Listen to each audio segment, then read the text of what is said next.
Hello, everyone, and welcome to English Pod. My name is Marco. My name is Catherine, and Marco, today we're talking about a very important part of daily life. That's right. Today we're going to take a look at a lesson about technology and something that has become so popular and part of our everyday lives that it's necessary for us to acknowledge it in English. That's right. So we're talking about cellular phones, but not just cellular phones, something you can do and that many people often do on their cellular phones. That's right. So before we get into that, let's listen to the dialogue, try to understand what it's all about, and we'll be back in a bit.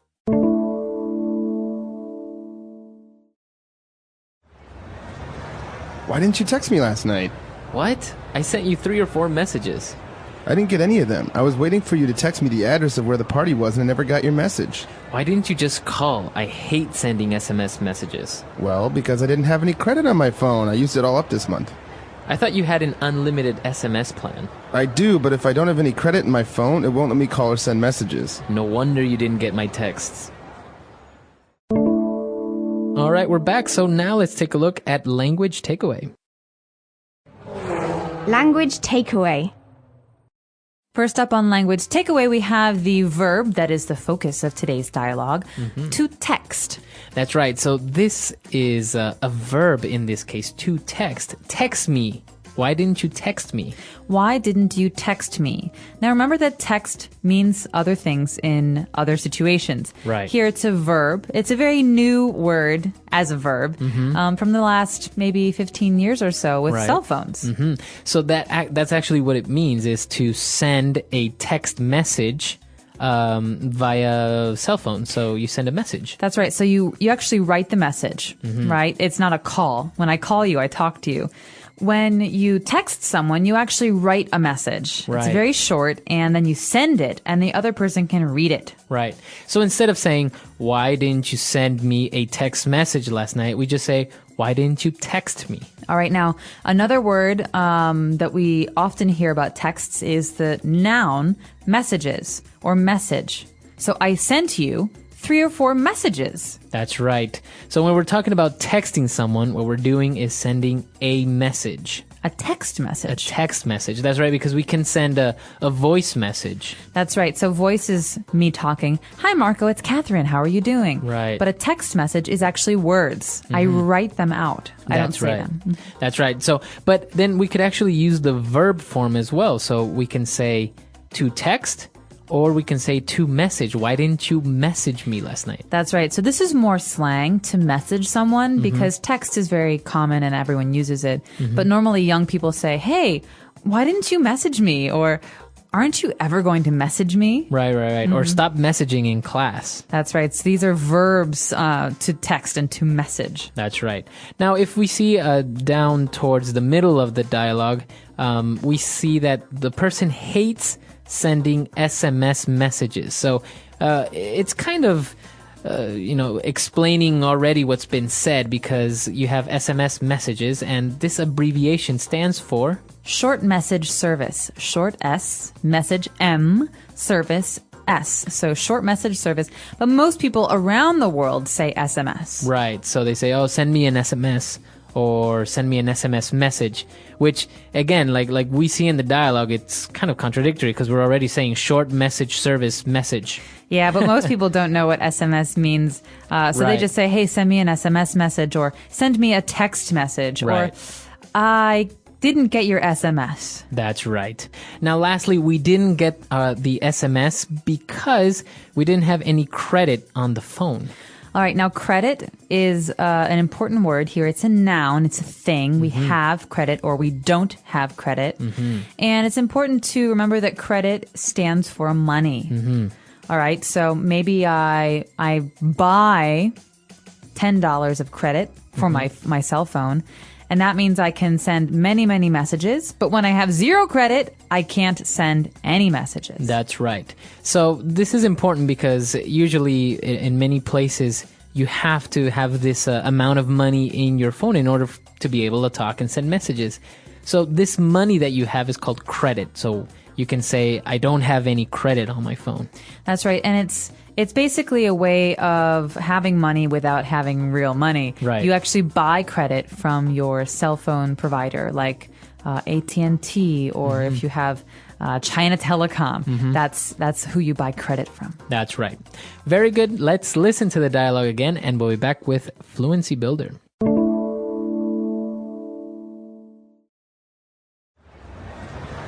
Why didn't you text me last night? What? I sent you 3 or 4 messages. I didn't get any of them. I was waiting for you to text me the address of where the party was and I never got your message. Why didn't you just call? I hate sending SMS messages. Well, because I didn't have any credit on my phone. I used it all up this month. I thought you had an unlimited SMS plan. I do, but if I don't have any credit in my phone, it won't let me call or send messages. No wonder you didn't get my texts. All right, we've prepared 3 phrases for you. Let's start with those now in Fluency Builder. Fluency Builder. So we're still talking about credit here. Now, when you have credit, you can use it. But if you use all of it, we say you use it all up. Right, we used it up. To use something up. So here, what does the up do? Because we can use something, like I'm using my toothbrush. Right. But to use up is different. Right, it means that you finished it. It no longer exists. So it's completed. Right. I had credit. I used it up. That means it is gone. Right, exactly. So for example, maybe paint. You're painting a room and you used up all the white paint. Right? So you used all the paint. You have no more paint. It's gone. So it's all used up. It's a very important phrase to remember. It's used up. That's right. Now going back to SMS and messages, the question came up and said, I thought you had an unlimited SMS plan. All right, so an unlimited SMS plan. We know what SMS means, but first of all, let's talk about a plan. Because when we talk about cell phones, it's important to remember that some people buy credit. That's how they get service. But some people buy plans. Right. Now, this is very popular, by the way, in America. This is how most phones are. Right. What is a plan? So basically, it's just like any other service, like maybe internet. You pay a monthly fee and you get a certain amount of this service. So maybe you pay $50 and you get 100 minutes to use on your cell phone and unlimited amount of SMS. All right, so basically my cell phone provider, AT&T or Telecom, they will say, for this price, you get this much time, this many messages each month. Right. And you have to keep paying it. Normally it's 1 year or 2 years that you have to commit. You can't say, nah, I don't want this anymore. Right, exactly. But the important thing here is that the person bought an unlimited SMS plan. So this key word there, unlimited, means it has no limit. It means you can use it as much as you want. So unlimited, no limits. That means there's you can do it as much as you want. Right. You can have unlimited calls. You get an unlimited SMS. You can have unlimited data, for example. Exactly. Very good. And we end it with saying, well, no wonder you didn't get my text. Well, because he didn't have credit. No wonder you didn't get it. All right, no wonder is a great and very important phrase, and it's something we say when we finally understand why something happened. Right. We realize what happened. So, Marco, gosh, why didn't you respond to my calls? Well, I didn't have any credit. No wonder. That means, oh, now I understand. No wonder. Exactly. So it's a great phrase to start off your sentence by explaining or letting the other person know that you finally understand why this happened, or you understand what the situation was. All right, so let's take a listen to the dialogue one last time.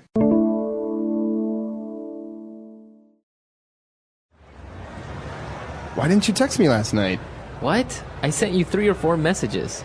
I didn't get any of them. I was waiting for you to text me the address of where the party was and I never got your message. Why didn't you just call? I hate sending SMS messages. Well, because I didn't have any credit on my phone. I used it all up this month.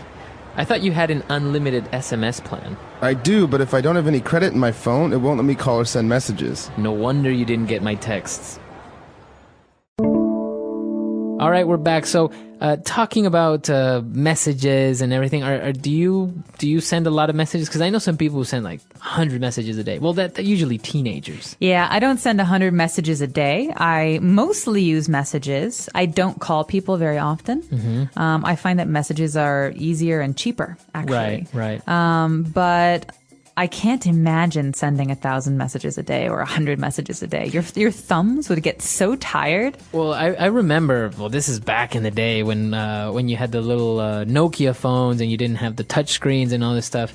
I did have some friends who were very, very agile with sending these messages, and some of them did send 100, 200 messages a day because it was that new way of communicating with people. Yeah, it's very exciting. And I will also mention, and this is something that my parents complain about, there is something in America, and I'm sure in England as well, called text talk or text speak. And so because messages are short, Right. people have started to change the way they spell or write words. Right. So instead of saying FOR, this is for you, they write, this is number for you. Right, exactly. And it's so funny because you see these normal words, but written in a strange new way. Yeah. And people who are older, I think my parents' age, and I do too to some extent, really don't like it because it's so different. Right. It's especially very popular with the younger generation because it translates now to all sorts of messaging. So before, as you say, it was because of the limitations, the amount of characters you could send in a message. But now it's just become something that people have gotten in the habit of doing. So, for example, instead of writing skate, like skateboard, they would write SK and then the number 8. So skate. That's right. Skate. It's so strange. And I know it actually happens in other languages as well. Yeah, a lot. Italian, they do it a lot, and Spanish, I'm sure, as well. But we call it text speak because it's very, very short and kind of abbreviated. But it's a problem from my understanding is because these younger generations, they use it so much that they really kind of start forgetting the proper grammar and proper spelling. So even you will find, I saw a report the other day, essays or reports handed in with these terrible spelling mistakes. That's awful. Well, I hope that people are learning grammar and spelling, especially non-native learners of English. So Right. If you're doing homework for your English class, don't use these, but it might be interesting to look them up. So let us know, though. Do you text message people? Do you send these text messages? Do you have SMS service in your country? Let us know. Our website is englishpod.com. All right. We'll see you guys there. Bye. Bye.